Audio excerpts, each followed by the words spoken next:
How to fix TikTok has stopped on Android phone. Hello guys, in today's video I'm gonna show you how to fix TikTok has stopped on Android phone. First open settings and then go to apps and then go to TikTok and click storage, and now just click this one here, clear cache, and go to permissions, enable all of those here, camera, microphone and storage.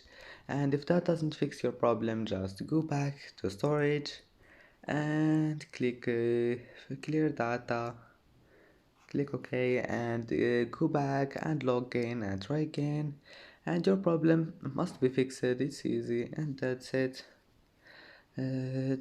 for today's video. Don't forget like and don't forget subscribe, and thank you for watching this video until the end, and see you in the next video.